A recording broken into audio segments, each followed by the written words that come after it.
you're the architect of your own career. Hi, I'm Sam G. Welcome to Your Design Passport, the podcast for architects and designers building careers and lives across borders. Let's get started.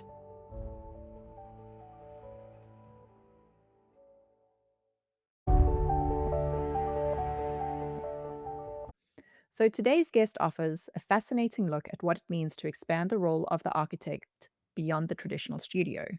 Neal Pann is an architect based in California who's built a career that blends practice, civic engagement, and architectural media.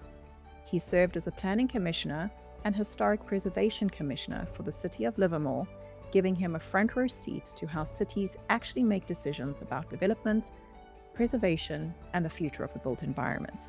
Neal is also well known in the architecture community as the founder and former co host of the ArchiSpeak podcast, one of the longest running podcasts in the profession, and the host of Inside the Apple Studio, where he explores architecture through conversations with designers and industry professionals. Earlier in his journey, Neal also spent a year studying architecture overseas, an experience that shaped how he sees architecture and the profession today. In this conversation, we're going to explore what happens when architects step beyond traditional practice and begin influencing the profession through civic leadership, communication, and broader engagement with the built environment. Neal, welcome to Your Design Passport. Thank you for having me, Samantha. I really appreciate it. Awesome. Well, Neal, let's start at the beginning of your journey. What made you decide to study architecture? Oh, I think like a lot of people, we started out building Legos and sketching, drawing, and doing things like that. That led me, ironically enough, I was doing all of those things as a kid. And when I was in junior high school, actually, I had a woodshop class. And one of the quarters during the woodshop class, you would spend in the classroom and actually learning how to draw. And we did very simple little things. We drew with pencils on little 8.5 by 11 manila paper, like. And we just drew parts and we kind of learned how to draft, basically. That's really what it was. Is the idea was that to teach the students how to draft pieces of wood or parts, and then during the woodshop portion, we would actually go build and cut and do things like that. So that I think that was the idea.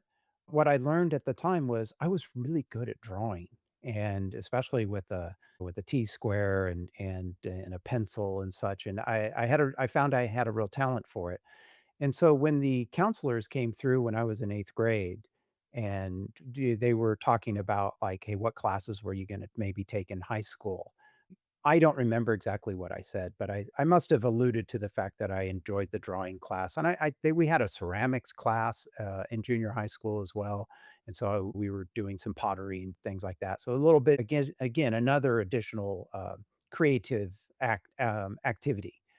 And so I had probably mentioned that, and they said, "Oh, you know what? We have a drafting course in your high school." So, okay, yeah, sign me up for that. Well, I was probably the only student that took all 4 years of high school, drafting. In fact, I exceeded the curriculum that they even had at the time. I think my last year as a senior, I basically was like, "Okay, just draft whatever you want," because we don't really have coursework for somebody that's spending 4 years in this class. So that was an elective I always took. And so from there, I left high school and was like, okay, well, I didn't know what I was going to do. I took a drafting course at my local junior college, but it was all mechanical drafting and, parts, things like that. I was like, I had no interest in that. So I dropped out of that. And then, ironically enough, right after that, I ended up, through an interesting little story, getting a job working for an architect. And that kind of started my whole career. He was an architect that had gone to Cal Poly in San Luis Obispo, and so I spent the next couple of years in junior college, working my way up to be able to transfer. I was able to transfer into junior from there, to Cal Poly in San Luis Obispo, and that's literally how it happened, no more complicated than that. I would love to sit back and say, "Yes, this was a goal I had from when I was a kid," or anything. No, it's kind of more I went with what I was good at and just kept doing it and went to the next level and went to the next level and eventually found myself at Cal Poly, which eventually led me to studying abroad, actually. While studying abroad, there you go. You spent a year studying architecture overseas, which is something many architects don't even realize is possible. What led you to pursue that opportunity, and how did that experience change the way you see architecture or cities? Well, it's interesting, Sam, you just said a lot of architects aren't even aware that's a possibility. I had no idea. Honestly, I really didn't, and it was through, I think, a couple of years after I was at Cal Poly that I learned. I think I was leaving studio late one night, stopped into another studio, was talking to, some people I knew there, and they had just spent the year. Cal Poly has an international program that you can go and spend a year. I don't think it's a year anymore. I think it's just a semester, but at the time it was a year. And one of the programs they had was in, I think they had a Copenhagen program and a Florence, Italy program. And they had just spent a year in Florence, Italy the year before, and they convinced me. They were just like praising the program and the experience. And I had never even considered it as a possibility. In fact, when I went to the professor who was in charge of dealing with the applications and all of that, he looked at me and, "What the hell are you doing here? The deadline was like 2 weeks ago." And so, he told us, and me and a friend of mine decided to do this together. And so he told us, okay, look, they haven't read the essays yet. That'll happen this coming weekend. So you two idiots have a week to do your entire application, get all of your papers, your transcripts, write your essays, type it all up, and get it all to me by Friday, and I'll fax it down. Yes, it was fax machines. I mean, this was a few years ago. So we did that. I barely went to classes that week. I put all my stuff together and typed it all up, turned it into him that Friday, and he sent it all down. I think we faxed it down to LA, wherever wherever they were doing the groups that were doing the review of the applications. And a couple of weeks later, I don't know what it was now, but, we found out that, he and I both got accepted to the program, and I was like, "Oh my gosh, what does this mean? I'm going away," and so thankfully, Cal Poly had the year before I went, I think that was the next quarter, they had a class, and it was taught by some students that, literally were in the program the year before, and so they kind of told us a little bit about what to expect, what to do, things you needed to take with you and stuff like that, and, and so that's what we did. We took that class, and then that August, we got on a plane and we had to get our passports and do all that. That was part of the class. These are all the things you have to get set up. I had never had a passport before, so had to do all that and get our visa. We had to get a visa to be there as a student for a whole year.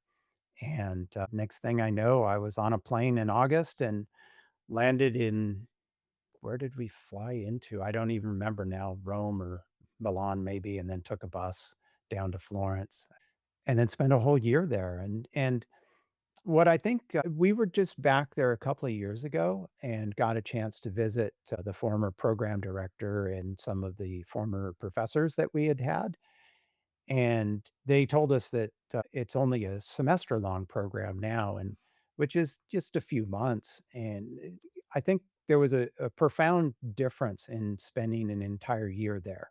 I never came home. I mean, some students were able to come back maybe during the holiday or something. I couldn't afford to do that, so I was there from August until the next June. It had a profound effect on me because I'd never been outside of the country before, and I'm really much out of even California itself. And so to have the chance to go overseas and live in Florence, we had to get an apartment, and several of us all lived together in an apartment and walking back and forth to school every day.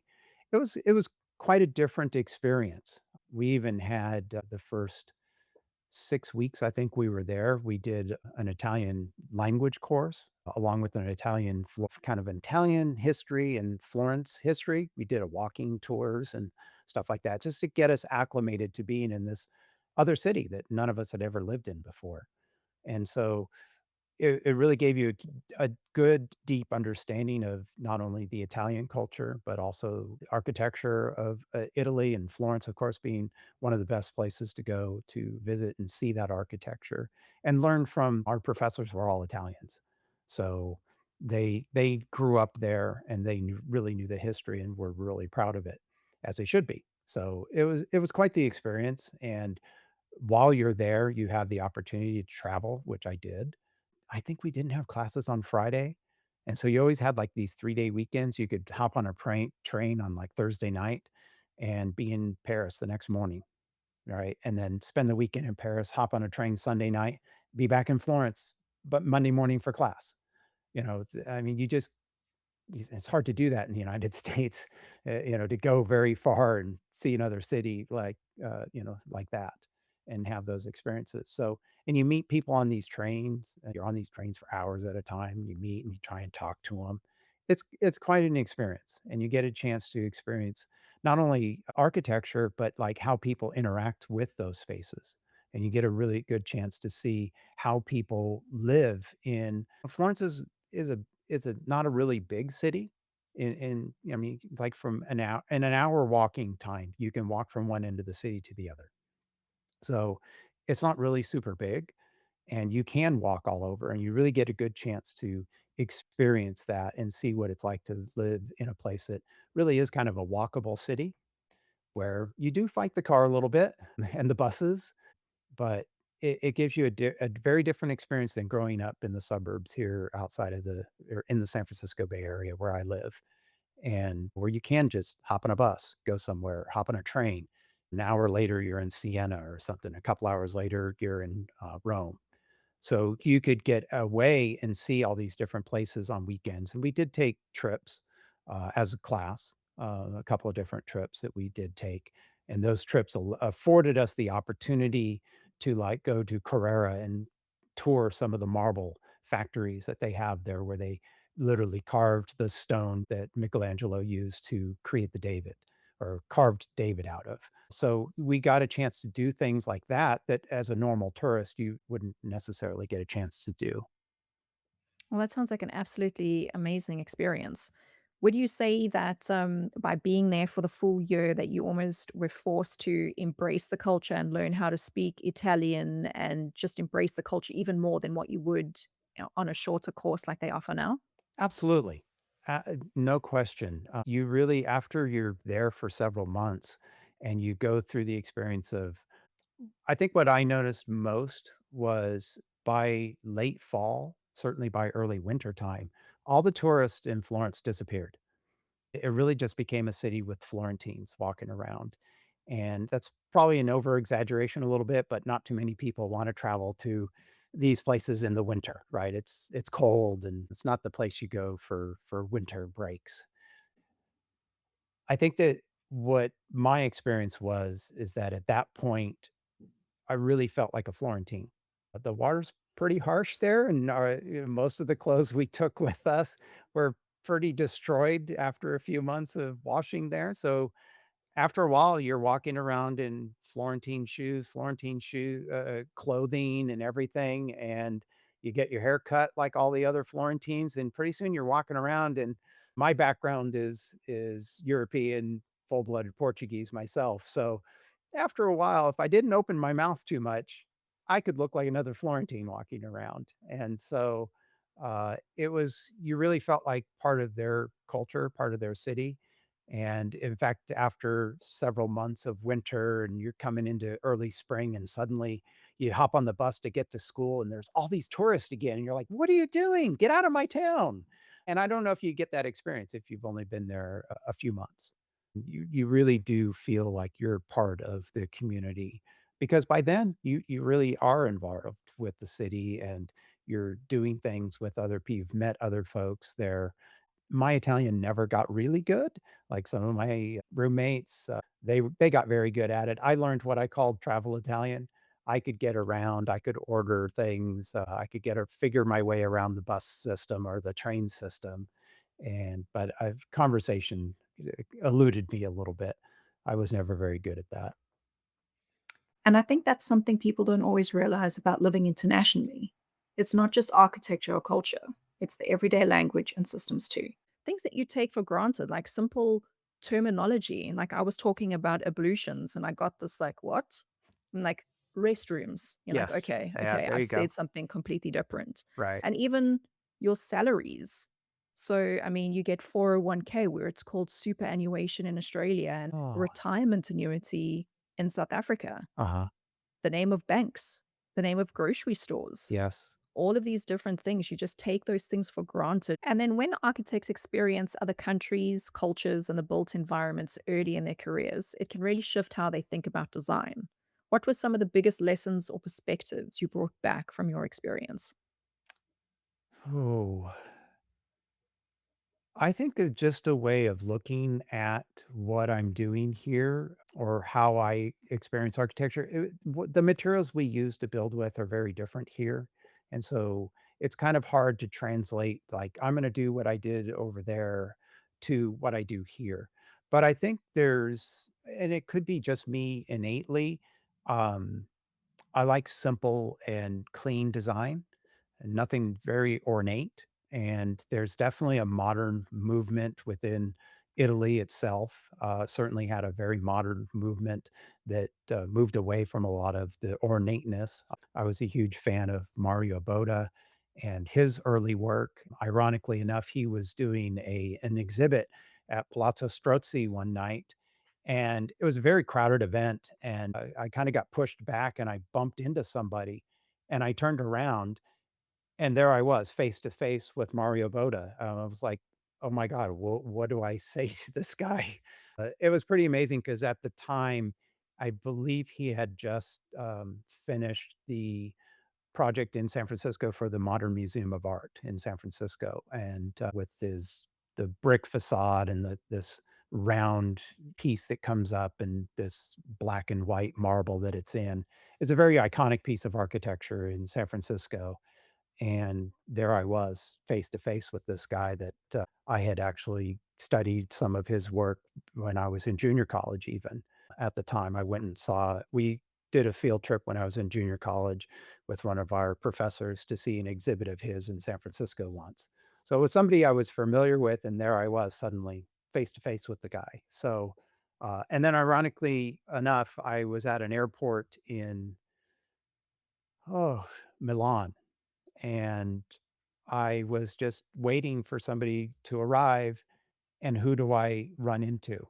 Literally Mario Boda again, and So so I think it makes you friends. I maybe. I do have a picture of him with me, so that was a great experience. In fact, I some of my classmates this is a funny story. Some of my classmates, I probably shouldn't admit this, although the statute of limitations on this is probably since passed, but they had large banners, that were hanging on the side of Palazzo Strozzi in Florence, and they went and stole one night, and they had it. And then at the end of the school year there, we were all giving out awards to other students, just kind of a fun going away thing. And so they presented me with that banner all folded up like a flag, and I still have it. That's one of my treasures from the time I was there. So as far as real lessons I think you bring back more experiences that really kind of when you're dealing with a client or dealing with a space that makes you think about, "How do I simplify this?" Or, "How do I experience this space in the similar way that I did maybe over there that I experienced when I walked in some building or, some other monument, that I was there and experienced?" And so I think I bring some of that. So it's not necessarily a one-to-one design thing that I'm trying to recreate here in doing architecture here, but it definitely influences how you do things and how you look at spaces and experience spaces. So I think that's probably mostly what I brought back, other than the fact that I brought back the, ability to always leave when it's time to be there.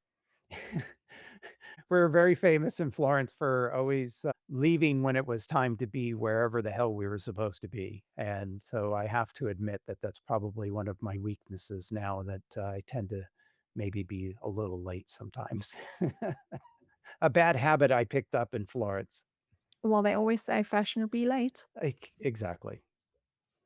And then, well, interesting story about Mario Bota. Oh, I say Bota. I'm probably saying it incorrectly. That was actually one of the first books that I was gifted. One of my friends who did not study architecture, she was walking around and saw a book in a bookshop, and Mhm. it just so happened to be his book. And he's like, "Sam, I know nothing about architecture, but this was the book for you, and I think you'd enjoy it." So that was my first introduction. Wow, that's great.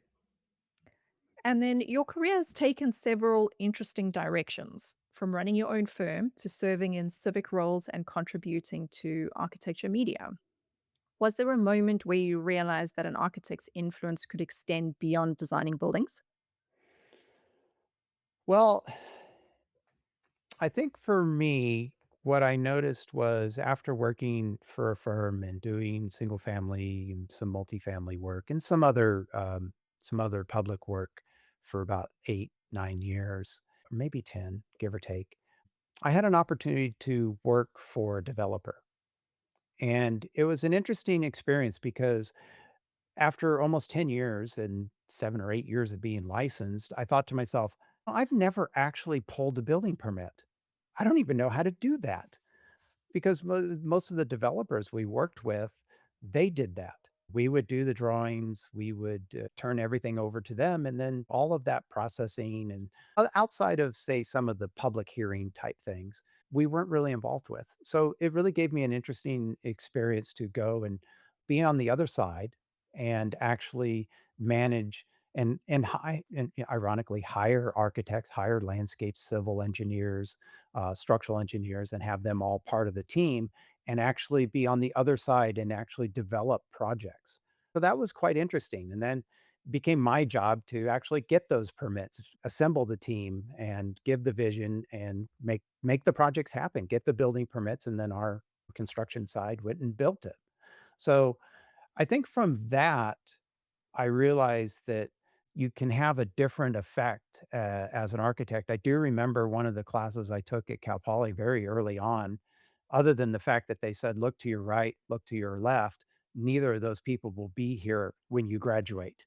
It's like this program will weed out 50% of the people, just by standard. It's a rigorous program. But the other thing we learned in that class was that there are a multitude of things you can do with an architectural degree. Basically, when you're in architecture and your architecture degree, you learn how to think and you be a creative and critical thinker. And those types of skills can translate to all sorts of different professions, really, honestly. And so for myself, I went to the other side and worked on the developer side for a number of years. The Great Recession had a little bit of something to do with, getting me out of that and actually propelling me into working for myself for a number of years. That was another interesting experience because now instead of somebody giving me my job, I had to go hustle for work and, decided that wasn't always great. It wasn't a very easy time to do that either, at that time, but, I think by the time I got to a certain point and I had a colleague of mine because I was at a point where I either needed to start hiring people because I couldn't do it all or choose to go back to work, and I talked to a colleague and he said, "Well, why did you start your business?"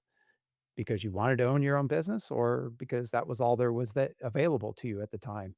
And it was like, "Well, it's more the latter." And he said, "Well, maybe that should tell you something." And that's when I decided that to give that up and go back to work for a firm. And it was a good choice. That was about a decade ago now. So, so I did that. And then during that time, I was working for myself. Um, I had a real interest in doing something called podcasting. And I really wanted to kind of explore it and see what it could do. And this was very early days in the podcasting realm. I think At the time we started ArchiSpeak, there was only 2 other podcasts that were architecture focused at the time, and they were both great shows. They were both interview-based shows, so very similar to this. They would talk to somebody else, and that's kind of what the show was. But when I had the idea for ArchiSpeak and started working with my partners at the time, my thought was, "No, I didn't wanna do that." They were already doing that, and I didn't wanna step on their toes. I didn't think I could bring something different to the medium and to the profession by just doing another interview-based show. So I wanted to do something that was our voice and the 3 of us, and I think our elevator pitch was something like a casual conversation about all things architecture, and that's what it became, was just the 3 of us having that casual conversation. Conversations that you would have around the water cooler at work, and that's what we did. In fact, I think there was an entire episode because over the years that we did that or that I was a part of that, um, we went through career changes. And so those were things that we talked about on the show. In fact, I know we did an entire show where I talked about leaving my practice and going back to work for a firm. So, Yeah, I'm sure that's something that you didn't take lightly, and there was a lot of thought that went into that. yeah, there was. And then how you said that you served as well, I have found out that you served as a planning commissioner and historic preservation commissioner for the city of Livermore. Many Yes. architects don't fully understand how those roles influence what actually gets built in a city. Can you Yeah. walk us through what that works like and why it Sure. matters? Oh, it's critical.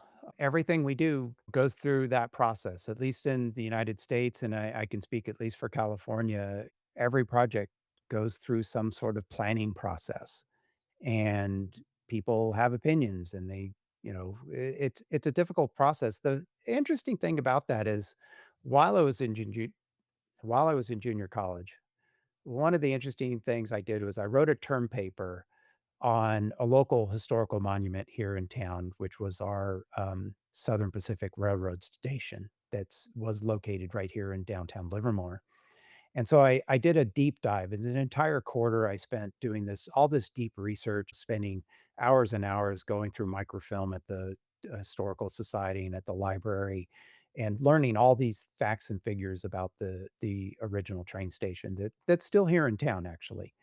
What was interesting is that, at one point, this was maybe about 20 years ago now, but I got a phone call. I was actually coming back from a job site one day, and I got a phone call from this random person, and they were like, "Hey, they're gonna have a meeting tonight at the planning commission about," or maybe it was planning, I don't remember, it's maybe a city council meeting now at the time, I don't remember, but they were talking about moving the train station, and they got my name from that term paper, is I had turned that term paper into the local, historical society in Livermore, in our adjacent city in Pleasanton, just as an historical document. Like, "Hey, here's this research paper that tells the history, at least up until the point when I wrote it, um, about this particular building."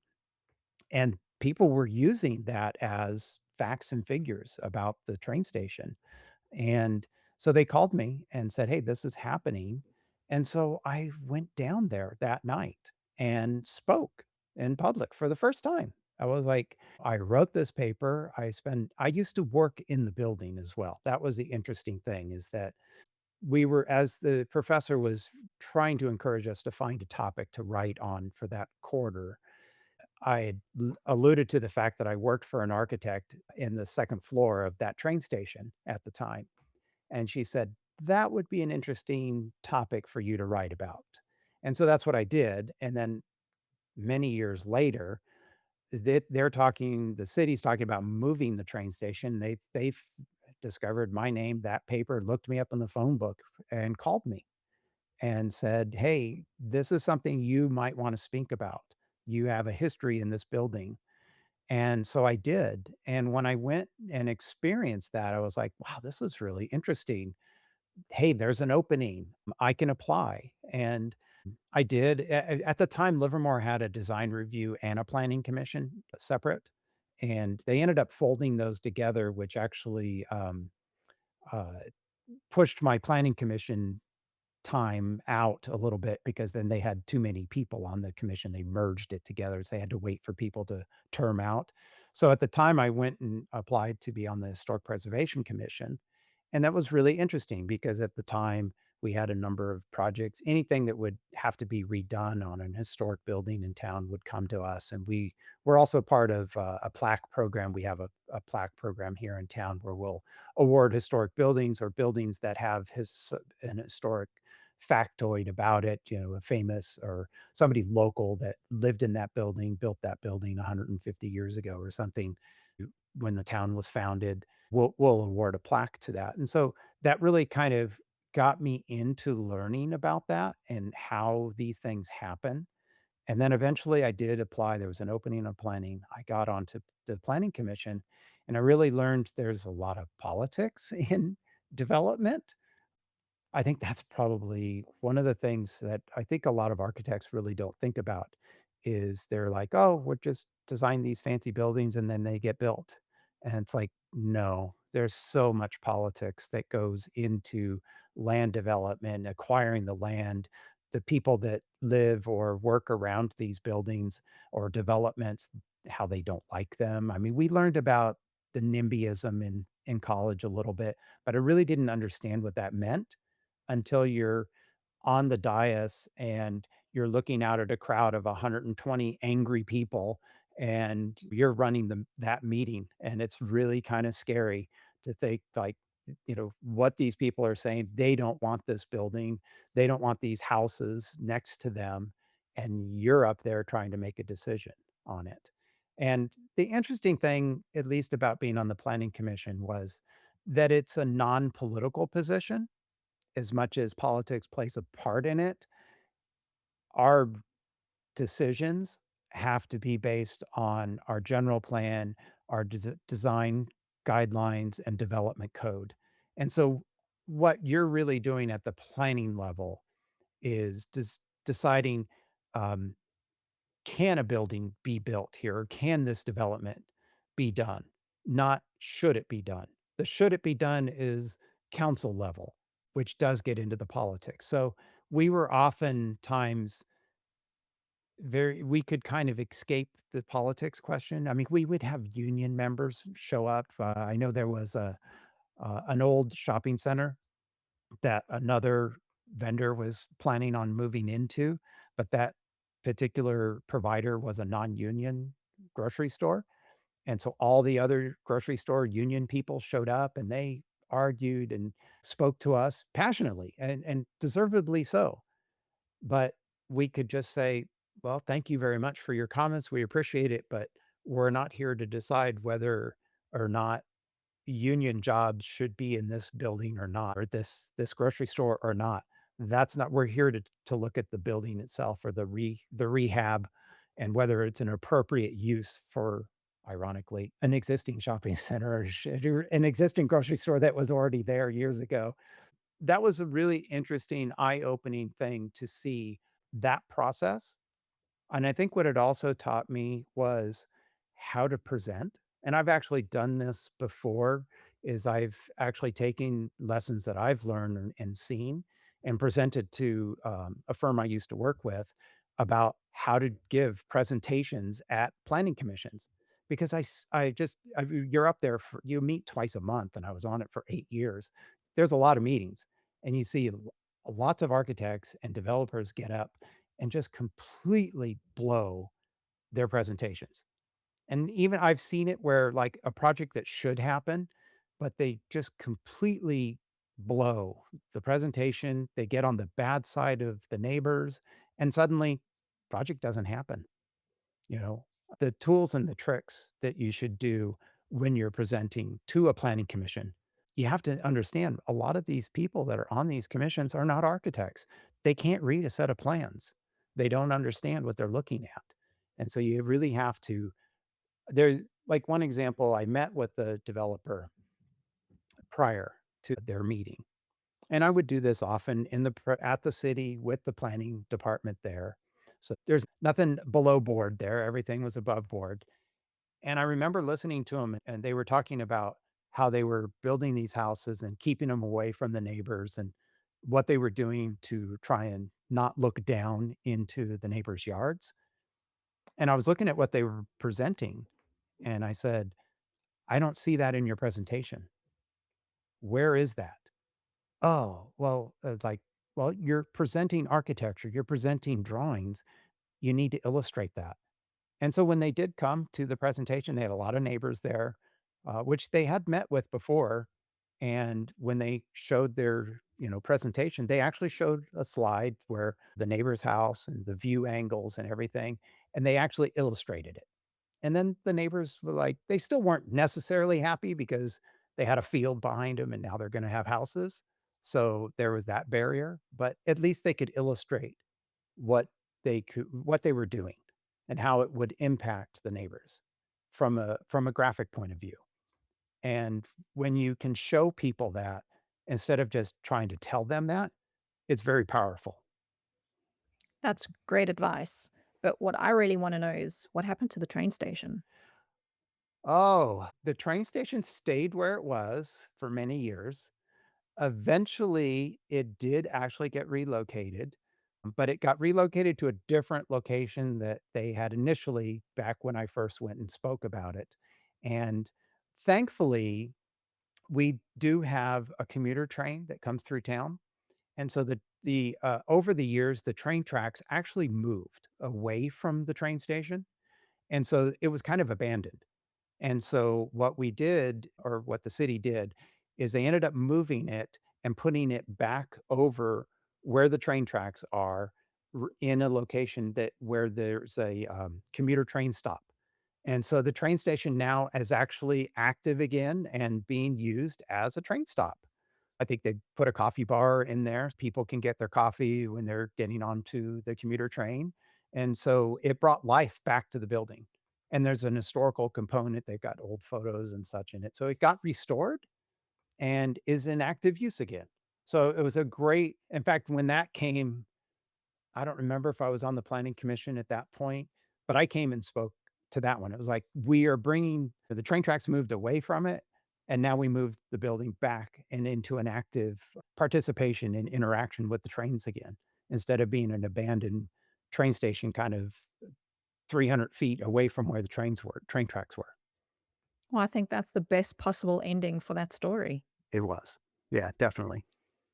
From your experience on those boards, what do architects often misunderstand about how decisions are made at the city or planning level? And why do you think it's important for architects to get involved?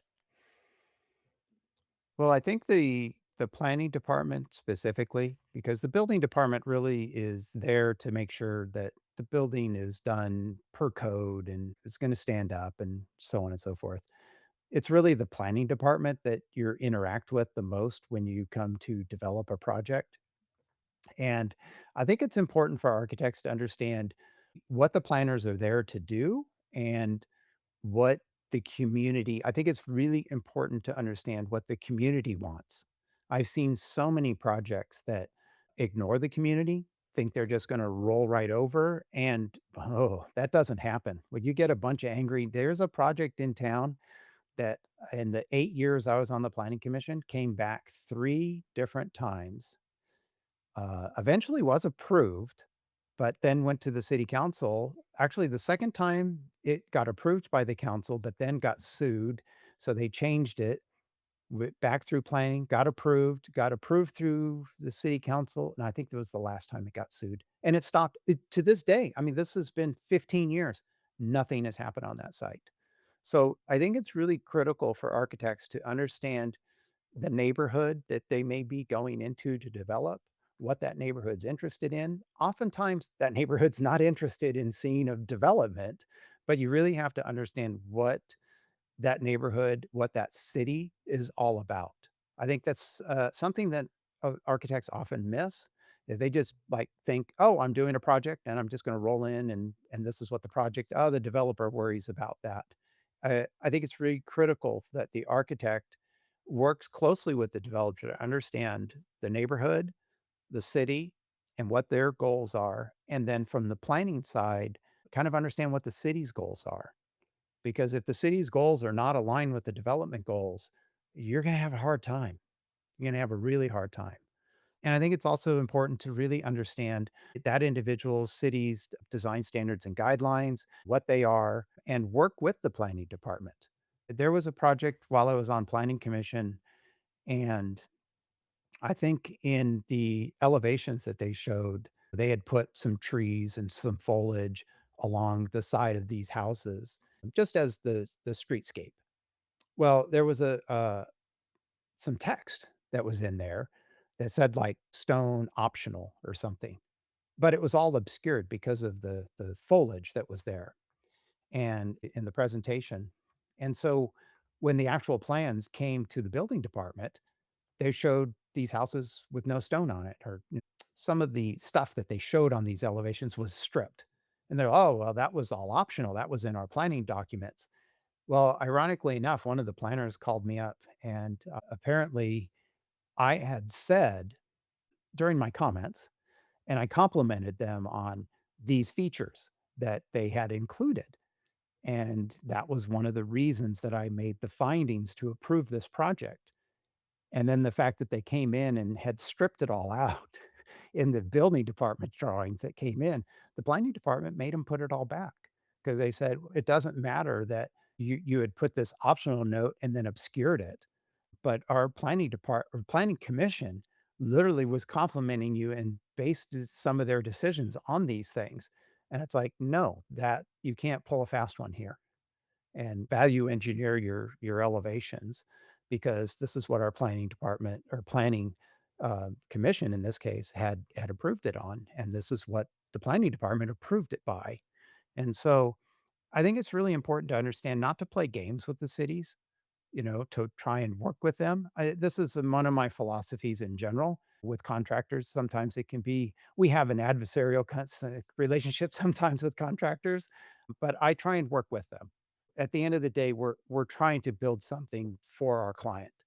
And, the old adage, you get more bees with honey than vinegar.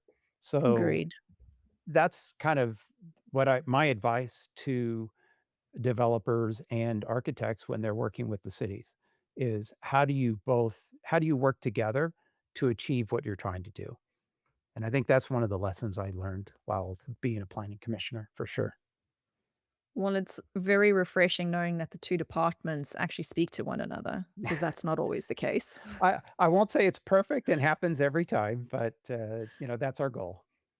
Well, do you know after you were serving on the board, is there now a checklist in place or something where people can go and have a look at and make sure that they're adhering to all these different things to get the best outcomes at their meetings? I don't think there's any sort of checklist, per se. I know there's in California, we've had a lot of laws passed to try and streamline the process, and there have been changes to that actually cities often have pushed back against because it takes a lot of the authority away from the cities because we have some cities in California that are very anti-development. They don't want any new housing. They don't want their cities to grow and change or to develop over time, and they just like leave it the way it is. It's like cities being not in my backyard, basically, as well. And the state has done a lot of things to try and change that because we have a housing crisis. We just literally do not have enough residential housing in the state to house the people that want to live here. And so it's a crisis. And so states trying to do things to change that, where it's taking away the ability of the cities to stop some of this stuff, which is good, but it also takes away some of that authority. So it's been a challenging environment, I think, for some of the cities because they have had to adopt objective design standards and not subjective design standards. In fact, last year, I contributed to the objective design standards development of those objective design standards here in the city of Livermore. They asked several local architects to participate in the creation of that document in town as a response to the changes that the state has made in our development processes. So we're kind of creating something like that, but because developers want to save as much money as they can, so they're always forcing us to value engineer our projects and strip them down. The city can sometimes be your advocate. in that because some cities, they don't want stripped down architecture either. They want nice buildings in their town or nice homes in their town. And so I encourage architects to really talk to the planning staffs, to really kind of work with them, understand their design standards and guidelines, what they can get away with and what they can't or what they shouldn't. Because it's a little bit of horse trading. It's like if we offer this at a reason, that we can build a cost effective measure that makes it look nice, and you get the city's buy in on that, then maybe they cut you some breaks somewhere else, right?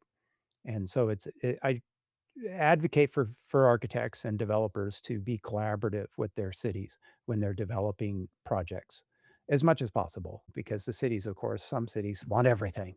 We want the most beautiful building in town. We can't always afford to do that, the realities of construction. I mean, and ultimately, all we're trying to do is get the building built. So, if we are working with the city to get them built in the most efficient way possible and everyone's happy at the end of the day, then why wouldn't you just do that? Well, that's a great question. It doesn't always happen. I think honestly that the wild factor in there, or the wild card, is the public, because the public can throw a wrench into everything, and that's where you go back to the politics side, because in order to get the city council to vote for a project, if they're getting a lot of opposition from the public, it makes it very difficult for them because then you get into the should a project happen sort of effect, and, then you get into the politics side, and that's a little bit of a different animal that's a little, more uncontrollable, but I think that, as I've mentioned before, I've seen developers really do a poor job of reaching out to the public and the neighbors in there. I mean, we're already going up a battle of, "Hey, there's a field here that I enjoyed in my backyard, not having any other person's dog barking or anything like that," to, "I will now have a neighbor."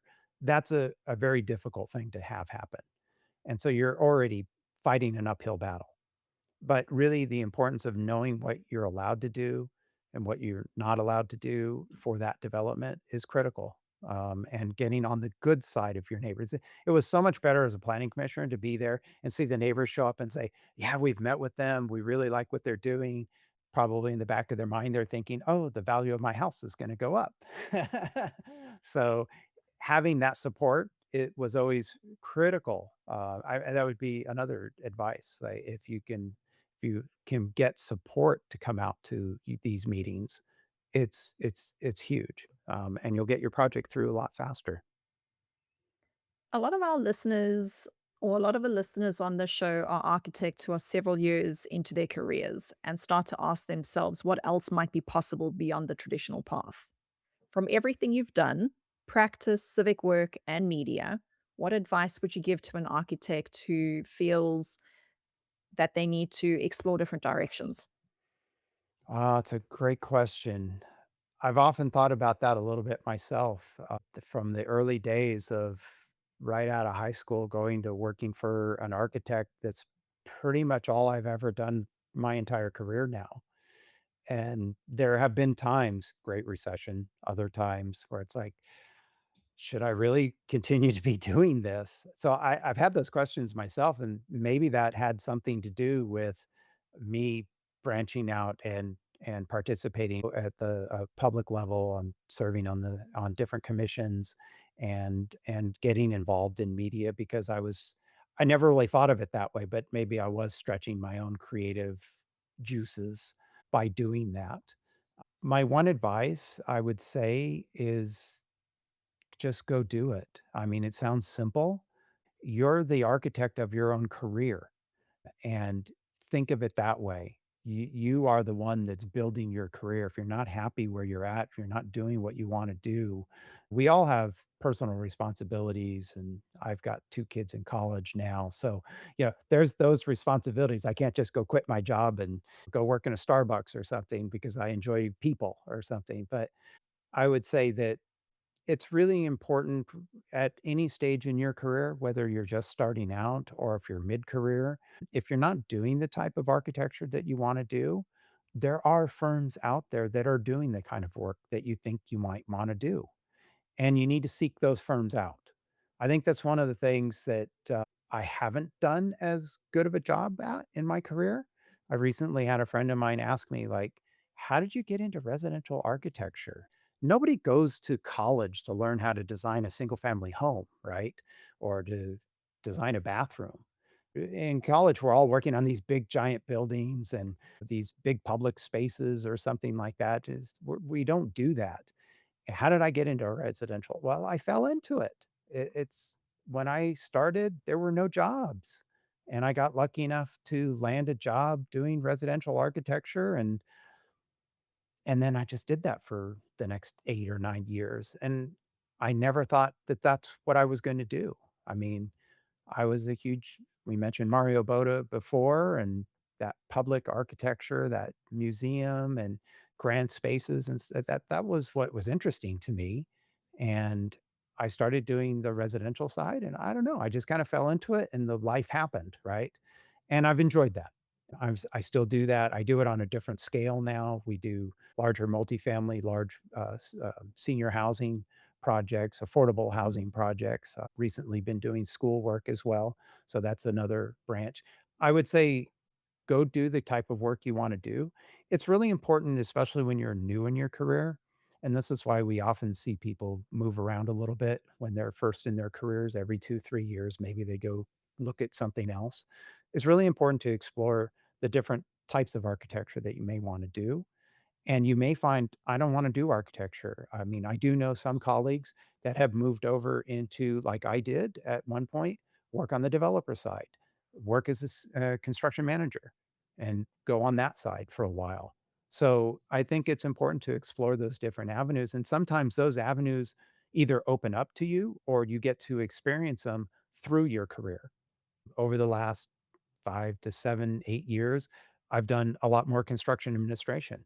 And early in my career, I probably wasn't experienced enough to do that, but I found I've really enjoyed that. I love being outside, working and seeing how things go together because there's that side where we're working in the office and we're trying to draw a detail and we kind of generally understand how it goes together. But then when you're out in the field and you're like, oh my goodness, how do I do this? And the contractor, it's like, oh, please, contractor, I hope you can figure this out. Help me figure it out. I think that's really something that I've learned over the last number of years that I enjoy. And it's something I wouldn't have enjoyed maybe earlier in my career. So I think your career can I encourage you to go explore the different types of architecture, um, because there's firms out there that will do that, and they will give you that opportunity. And then even through my own career, I've gotten the chance to do more CA lately and just recently more in schools. So those opportunities may present themselves as, while you're during your career. All right, Neil, it's time for our signature moments, the passport stamp question. Think of your career as a passport. What's the stamp that changed you, shaped you, or surprised you the most? Yeah, I think for myself, in my career, having the opportunity to work for an architect right out of high school was definitely something that shaped my career, because I didn't do the traditional, like, "Oh, go to school, then get a job working for a firm or internship in a firm." It's like, I had no formal or architecture education, I was just a good drafter. Another stamp is going to Florence, spending a year overseas. These are kind of milestone moments, making the decision to go work on the developer side. As you mentioned, like, step through my whole career. Each of these different milestones are stamps along my journey that, have shaped my career and how I approach what I do. But I think there's the underlying aspect of just a creative person in general. I think a lot of architects sometimes are. And I get a chance to express that through many different avenues throughout this profession, whether it's through initially doing drafting and drawing or interacting with clients and interacting with the public through the public work I've done, or interacting with the profession through the media, through the podcasting avenue. Um, and then even now doing CA and interacting more with the contractor side. So I think all of those things are different little stamps along the way, my passport journey. I mean, I ended up meeting my wife because I was in Italy and had become friends with William. And years later, I mean, it was 8 years later that happened. But it wouldn't have happened if I hadn't gone on that trip. If I hadn't left that night from studio and talked to those other friends in another studio that night where they blew up about how great Italy would be. If I hadn't done any of that, my life would be completely different. And I think that's the perfect example of what the show is really about. One decision, one experience, one passport stamp completely reshaping the course of your life. Neil, before we wrap up, I'd love for listeners to be able to follow your work. Where can people find you online or connect with you? I've kind of taken a step back from being online too much over the last number of years, but I do still have my Twitter account. I still have my website, appleforarchitects.com. It's still out there. I don't contribute to it nearly as much because I've been focusing more on other things, but definitely those two avenues are probably the best. And is your podcast still active? Can people find out more about your podcast and still tune in? Yep, at appleforarchitects.com. You can find that. I did a podcast for a couple of years called Inside the Apple Studio. As you can probably see from my background, I have a large collection of different varying Macs and Apple products. I haven't been as active with it in the last year or two, but the goal of that show was to talk to other architects and how they use Apple products in the practice of architecture. So it was something that was bringing two of my passions of architecture and Apple products together. Well, Neil, thank you so much for sharing your journey and your perspective today. It's been Thank you for great. having me, Sam. I really appreciate it. Awesome. Well, thanks, Neil. That's it. Excellent. Thank you. If you're considering working internationally and don't want to feel like you're starting over, I created a free guide called the International Architect Starter Map. It walks you through the exact strategic questions you should answer before touching a single application form. You can download it in the show notes. Thanks for listening to Your Design Passport. If this episode helped you, hit follow and share it with someone building their own global journey. I'll see you next time.